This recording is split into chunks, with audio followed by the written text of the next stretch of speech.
to the show star corner. Let's play where the lights dazzle and the dancers sway.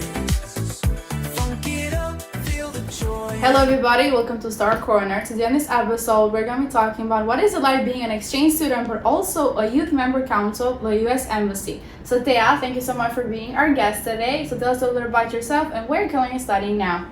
Thank you so much. So my name is Thea. I am working for the secondary school alumni programs for American Councils for International Education. I've been in this role for 2.5 years almost. It's my first full-time position that I'm just thrilled to be at. Previous to this, I've been acquainted with American Councils in many roles while doing my formal education as well. So I finished my master's degree almost a year ago. Congrats on that. Thank you very much. I wish you to get to masters and doctors. Yeah, hopefully one day. Yes. I did focus on emotional intelligence and communicology. That's what I wrote my thesis on. Previous to that, I did my bachelor's degree, which was more into the public relations sector.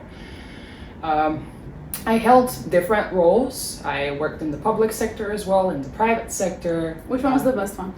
I can't tell, really. I come from both sectors. I was able to make the comparison myself. And it really depends on the kind of a role that you have. Mm-hmm. I was so lucky to work with youth throughout all these years, so I think that helped me the most to thrive in all these environments. Everything started with me with the exchange year that I had in the United States, which was kind of the turning point. Yeah, what were your first impressions when you got to the United States? And like, where did you stay, like the place? So I lived on a horse ranch with a lovely host family in South Carolina, in Timmonsville. I was very lucky because I was, even growing up, like as little, I loved animals. So being placed there with so many animals, horses, but also dogs and cats. What's your favorite one? I'm sorry? The favorite one, like your favorite animal. My favorite animal has to be the alpaca. Okay. And I also had a chance to get to know an alpaca in North Carolina, somewhere close to my host parents. And that's the first time I also saw lizards. I saw bearded dragons, and now I'm a proud owner of a pet lizard myself. I'm scared of them, so. I love reptiles. Maybe my exchange year with me. Yeah, I'm not scared of cockroaches or spiders. I'll touch them, but lizards, no way in hell. You better not be scared of insects if you like reptiles, because you need to feed them insects. But yeah, animals, a lot of animals. I started with that because I was, everybody when they think of the United States, they think of skyscrapers in New York. And I go there and I'm in a farm field. And I would not change it for anything else in the world. I also had a host brother and a host sister. I went there to high school for almost a year. I got to experience prom twice in my life, so once in the States. I got a promposal. How was that? Very, very cool, very fancy. I'll share a video with you. Yeah. It was public. It was with a poster and prom or not. Yeah. It's a big deal. I think it's the same as the prom is a big deal here for us in North Macedonia too. But there it's a little more, like in the movies, let's say like. We only have one prom here. So we have two, ceremony matura and matura. So one in 9th grade and one in our 4th year when we finish high school. There we have, in America, how much do they have? Like they have a lot of proms. You can go to prom multiple times if you get invited. Like if one of the high school students is dating, for example, so 3rd year and 4th year. I've seen cases like that, but they don't have more. The biggest case is made around that high school matura, high school prom. So yes, I stayed with my host family in Timmonsville, very close to Florence. I did have to travel around a lot, and I learned about carpooling to school. My high school was amazing. It's a different system than what we have here in North Macedonia. It's more college-like. College, okay. Yes, you have semesters and you have less subjects per semester. I had like 5 and 5 per semester, for example, and it's very open to so you can start building on your career from high school. Like if you want to do a career in marine biology, you start with like select your Yeah. own subjects and you can select. Yeah, I just saw on TikTok as well. Like they're like a girl. I don't know how old she was. She got like a nurse assistant. I'm like a diploma. She's in high school. I'm like, how did she get that? Because I haven't seen America. And I was like looking through. I was like, well, let me see what is it. And it was like a nurse assistant. I'm like, well, to have that diploma is good. I'll get a lot of them if I could, but we don't have that here. Yeah. Sadly, we don't. It's a very interesting system that I very much liked because it gives you space for also extracurricular activities. So I did mythology, I did guitar lessons, I did PE, I also did US history. Like it was a very nice mix of many different subjects. And they are very big on school clubs. Drama club. Yes, I would join drama club. Me too. I did so. How was it like? What did you like guys do in the drama club? We did skits all the time, and we would prepare for like specific holidays to celebrate through specific skits, and we would travel like around town. How's the skill system there? Like the classes being held, were like similar to ours or like differences? You have to switch classrooms for each subject, and they don't do just like regular testing like we do here. You get tested multiple times throughout the subject, throughout the semester. Something I can, and this varies of course from state to state. I did not have the same experience with someone who went to New Hampshire, for example. For me, I really like the system because you would have multiple choice questions, or you would have like a spoken exam, but you would also have to do some practical work. I will do all of that. It's probably a lot easier than what I do. What made you want to decide like, oh, I want to become an exchange student and have that experience? I think that growing up, a lot of us have that American dream that we see on the movies, and I just really wanted to go to the United States and experience it myself. I saw it as a wonderful opportunity for myself. I actually applied twice. The first year I didn't get declined. So this is kind of a motivation for our listeners. If anyone is in first and second year high school, not to get demotivated if they don't get selected the first year. The second year, my dad was like, okay, come on, I'll take you, because I'm from City Nicola originally. Yes. I'll take you to the interviews. So I'm like, yes, let's go. One more try. And it succeeded. I was thrilled. My mom was crying. I was jumping on the bed. Moms, they're happy. More excited than us. Definitely. And I just couldn't wait to get there. And once I got there, it was a whole different world for me. I'm used to the mountains here and this air and this climate, and there it was just different. And it was so big. So something that we learned during our programs, like we have pre-departure orientations where we get a little more acquainted with the culture and how to respond in certain situations. We learned this motto that I keep close to heart nowadays as well, and it's not better, it's not worse, it's just different. So anytime I would get into a situation that I'm so unfamiliar with, I would really think of that it comes from a different place. Like it's different from me, and I should learn how to accept it and how to learn about it, like be curious about it. So it was just a lot of excitement, and the first people, of course, around me that found out about it were my parents, and they greeted me to the airport. I arrived there, and my host family is waiting for me at the airport with posters and like, hey, welcoming me in the community. Before that, all of us as exchange students, because we go there as a larger group from North Macedonia, even though we go as a small group, it's a very... How many people, like, were you guys? My generation was 12 people. Oh, okay. Yes. It's a lot smaller than And there were so many people that applied, so it's a very rigorous process to go through in a couple of phases, but once you get there, it's very... It's rewarding, I would say that.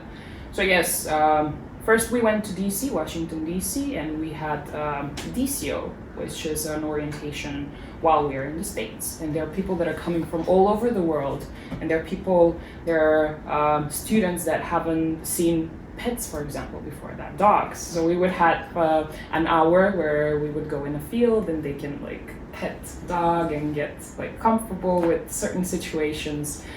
It was thrilling. From DC and then going to South Carolina, my host parents, I got enrolled immediately in high school the same day I arrived, and so got to select my classes. We typically go in August. Like I was there mid-August, and the school year was like soon, very very soon starting. And after that, I started. We were more exchange students. I was lucky to have. We were like 20 exchange students from different different countries in the same place, but in 2 different schools. And I immediately started like high school, but also ways to connect with my exchange students and ways to connect with the community. We have a coordinator while we're in the States, and that local coordinator helps us seek certain opportunities. And through all of this, I learned about volunteerism, which is not so much of a popular term, I would say, if you're from here. No, it's not. It's definitely not. Like, people hear it, you're like, how do I translate it in my language? Because it's like, it comes out as completely different. They're like, what do you do? I'm like, we'll have to explain it to them. And sometimes they might ask, oh yeah, I know, but they don't understand it sometimes. Right? Usually. Yes. We here have the Red Cross, for example, so maybe some volunteering from there. Yeah. But volunteering as a concept of giving back to the community, I don't think it's so much popular here. Yeah. And it was amazing to see so many people being so passionate about their communities and finding very different opportunities to do community service. So I completed more than 100 like hours of community service, and after that I got a certificate from the State Department like saying congratulations, which is a great motivational system. Was it easy making those hours? For me, it was very easy and very fun because as I said, my host parents were horse riders, so they would go to horse riding like tracks, and there would be these horse shows. So most of my volunteering hours, I actually got those at the horse show, and I was part of the DPA services where I will put the horses like shoe and like check if everything is legal and everything is okay. Like it was funny for me and fun and something that I wanted to do myself. But I did volunteer in other places like animal shelters. That's a big one there. Or, for example, working in a restaurant, volunteering, not working, but serving, and then all the tips that we got, all the kind of cash that we made, we would donate it to something, and the restaurant was fine with that because they didn't have to like have new employees. It was just us on a project there to collect funding for certain things. I'm trying to think of other volunteering opportunities, but it was very community focused. Like all the members of the community getting together and doing something, cleanups, doing anything. Homeless and like volunteering in homeless shelters. Yes. What other places? Elderly places. That's one of my favorites. That's the best one. So yes, when I did that in the States. Quite a lot, enjoyed it, and when I got home, it was just the beginning. It was not the end. That was something very interesting for me to realize. You think that your exchange year ends when you come back home, but actually it's the starting point of your whole new experience now as a new person. You go to the States and you come back a whole... Yeah, what was it like coming back here, like from your experience? Like you came back here, you had all these emotions, like what were you going through at that time? I feel like I was more shocked coming back than me going there.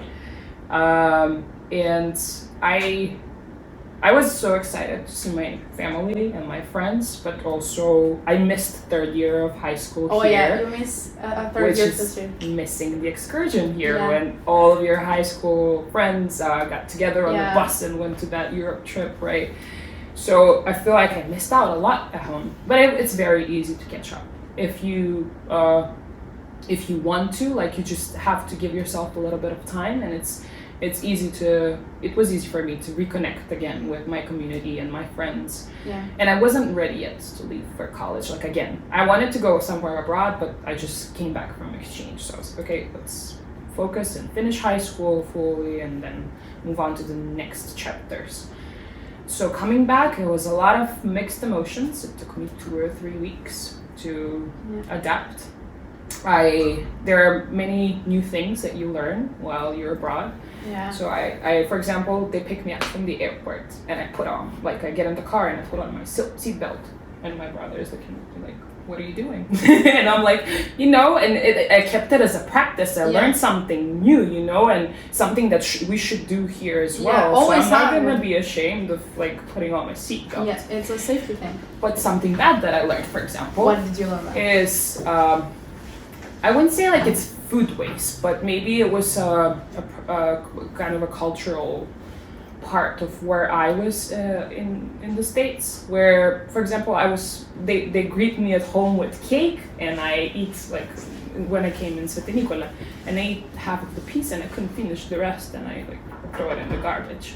And my mom looks at me like, what are you doing? You know, that's food waste. Like, they save it in the fridge. Balkan people, we save it in the fridge and we're going to eat it in the next few days. Exactly. So it took me some time to really accommodate back to my own habits and my own home. But I kept things that are valuable from the States, and I also like started remembering. Yeah, you still have those memories. Which one is your favorite?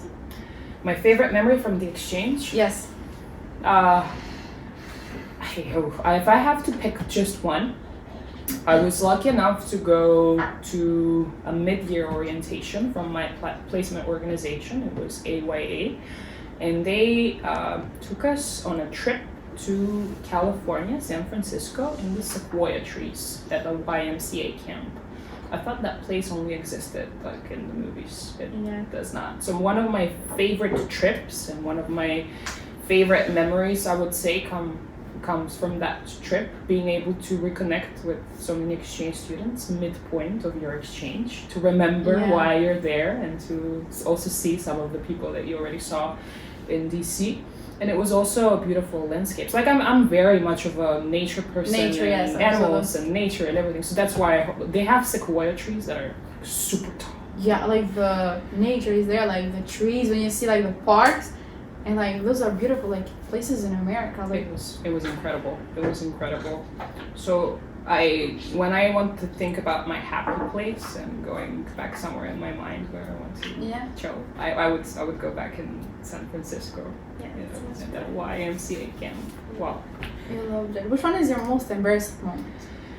Most embarrassing moment.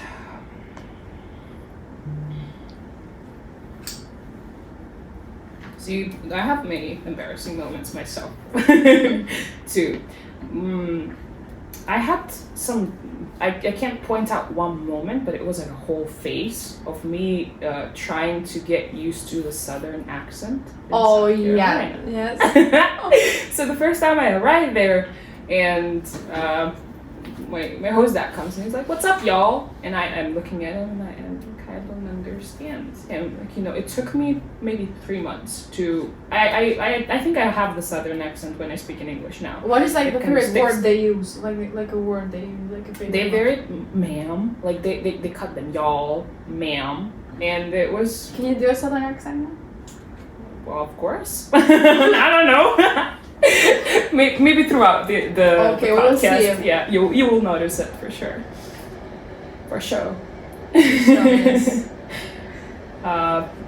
Yes. So coming back to the projects and the volunteering, when I got back, I was so eager to do so much more, because now I learned new things, new concepts. I've seen wonderful things that I would love to see that happen in here in our country. Yeah. Yes. So after 2 or 3 weeks, we have a re-entry seminar.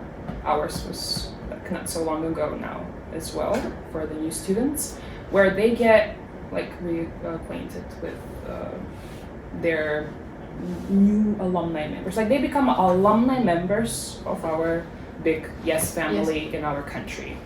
So they talk about reverse culture shock, and they can see that they can connect with each other's experiences, and there are people that understand them, and we welcome them in our office. So they officially become alumni.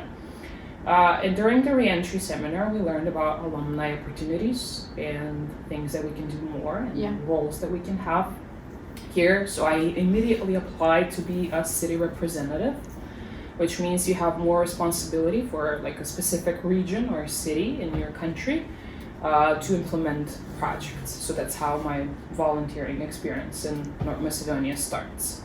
I was a city representative for 2 years, alumni coordinator for another 2 right after that, and we did very different projects in very different fields and different spheres. One of the favorite ones was the one I started with first. Yes. I am very passionate about English teaching, and it was so funny. I get home in Sveti Nikola, and there is this Yes language school, which was a private language school. Look at the coincidence of the Yes program and the private school. Yes. So I talk with the people there, and I get ideas about, oh, this is gonna be my project. I wanna work something and do something about English teaching. So the project developed very well as a project that was ongoing for a full year, every single weekend, with 15 to 20 students from 2nd to 5th grade, which were from a socially vulnerable background.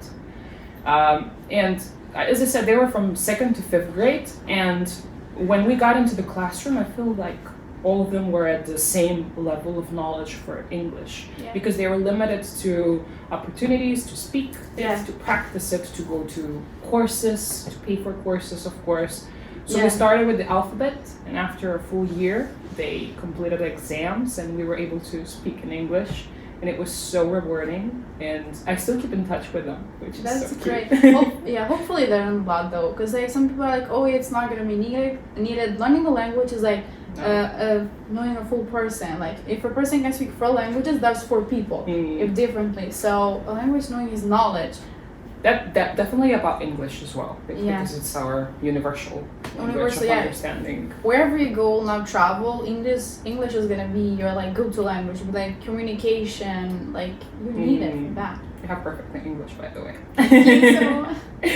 But yes, if you don't speak a language, you cannot learn the language. I think that I learned English when I got into the States, like 3 or 4 months into it. That's when I started feeling confident to speak it. And now sometimes I process thoughts that are in English first, and then... And do you know that they also say that you sound differently when you speak another language other than your mother? You do a little. I do personally. When I speak my mother tongue, I sound a bit different. In English, a little bit different. And also in some other languages. In English, I think it sounds more positive, more energetic. Yeah, I know. I guess it's kind of in like which one I want to, especially the change you make, like in yourself, which one do I want to be today? More bubbly or more like sad? I guess it depends also a lot. True. Yes. So that was my favorite project. That was for sure. And after that, we just continued doing. I don't know, up until now, maybe it's more than 200 projects that I've been involved in or organized or co-organized. Which one do you think the most important in our country it's like needed mostly? I think the most important projects for us here were the ones where we raised awareness on certain topics. And we found those most useful and have the most effect. But they started as small as like one of the first youth service day projects they did was cleaning up parts of Vodno. And as we were hiking up to collect garbage, people will stop by and say woohoo and congratulations, and some would even like start following us. So it's really about setting an example. And starting small so you don't get overwhelmed, and to learn what it means to organize a project. Project management is a fabulous skill to have. So starting small, raising awareness on many different topics, talking about stress management, for example, and that one definitely. Enrolling into college and like how can I balance school, projects, or like work and everything. You can do all of them. You definitely can, because a lot of people do it.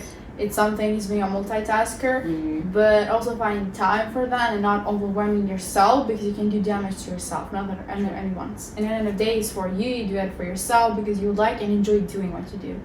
Nobody likes burnt out, and all of us like hit a certain point Yeah, where we all do. cannot job. Cannot focus. And like in school, when you're learning, like you say you have a test in 2 days, you will learn, but like you're not gonna get the best grade sometimes because you're burning like stress and everything. I'm like, oh, but I wish I started earlier, just like have time to focus more. That's kind of a time, and I think good things take time. Everything takes time. Absolutely. Like and learning, just try to go with the flow as well. I mean, of course, the word is still gonna be in the back of your head, but also try to calm down yourself the most possible. Yes. Yeah, I think that you're on a good thinking path of this. Most of the times we're not aware of what's going on, and then it hits us all of a sudden, and the body kind of rejects all these emotions and all these things that are happening. So, Thea, what made you choose to have your degree in communications? I chose communications 2 weeks before the enrollment of college students. I was curious about many different fields. My other option was marine biology, and the third one was something in mathematics or language learning and teaching. So I really chose 2 weeks before the enrollment, and I was asking myself these questions: what am I good at? Like, what do I like doing?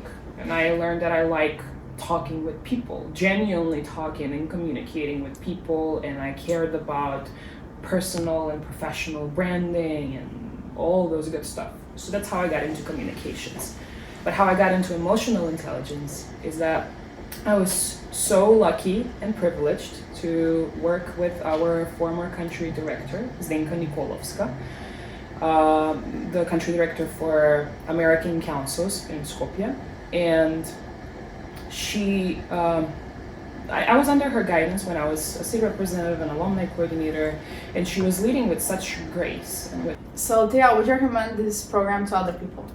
Absolutely. I would recommend it to any young individual who is passionate about themselves, about learning about themselves. This was a learning experience for me the most. You're independent at such a young age, and you are free to pursue the things that you would like to pursue and see such a mix of cultures and so many different things that round up you, shape you as a person. So I recommend it. It's only for first and second year high school students, our youth exchange and study program. So that's the only 2 chances that you get to apply. As I mentioned, I applied twice. I got selected the second year, so not to be discouraged. It's a very selective process, but it's also a learning opportunity, learning to show up for yourself.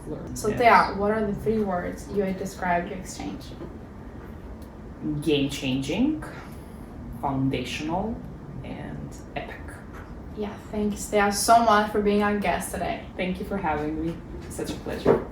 Same, man.